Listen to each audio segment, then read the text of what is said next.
Oh, I say, I know it takes quite a big pair of gonads to speak out, and fortunately I have my own pair.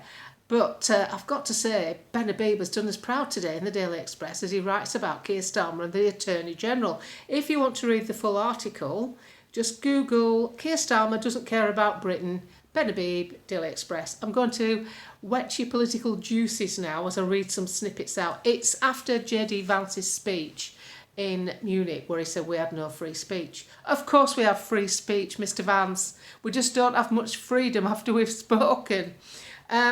So Ben begins, we need to look no further than the Attorney General's office to see the sickness in our midst. The Attorney General is an individual called Lord Hamer, probably short for hemorrhoids.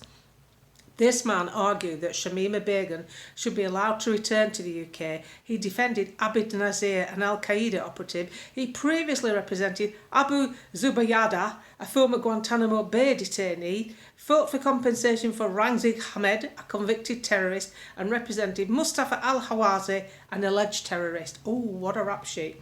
He represented illegal migrants in Chagos seeking to come to the UK and advised the Caribbean islands on reparation claims against the UK. Oh yeah, do you remember that? And fortunately I thought it was going to be a lot of money, but it was only trillions.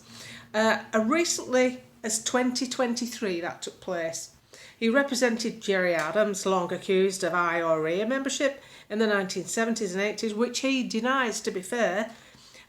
He goes on with a few insults. He donated to Keir Starmer's leadership campaign in 2020 and duly became the first Attorney General in over 100 years not to have already served a term in Parliament. Well, that is a bit of queue jumping, isn't it? I mean, I've done it myself, but it was at a jumble sale after I saw rather a nice handbag. The woman in front of me was eyeing it up as well, and I said, oh, excuse me, I think you've dropped something. She went out at queue to go look, and I nipped in and bought it. That's bad, I know, but I think this is a bit worse. Anyway, so he donated to the campaign and then became the Attorney General. In Parliament, Starmer simultaneously ennobled him. I love that word, ennobled him. It's like emboldened. It's one of my favourite things to say. Ennobled him with shortly after also appointed him to the Privy Council, which looks incredibly inappropriate. The Privy Council, that's that job where you have to carry that bloody big sword around with you everywhere you go, you know, like in Asda and that, like Penny Mordaunt did. Do you remember her at that? Was it a coronation when she carried that bloody big sword, eh? Vote for me, I carry a sword. Lord Hamer, short for hemorrhoids, is an anti-British left-wing extremist. Starmer is the same. Now, I've not written this. I'm only reading it out. This is in a newspaper. Following the Southport killing, Starmer described all the protesters as far right.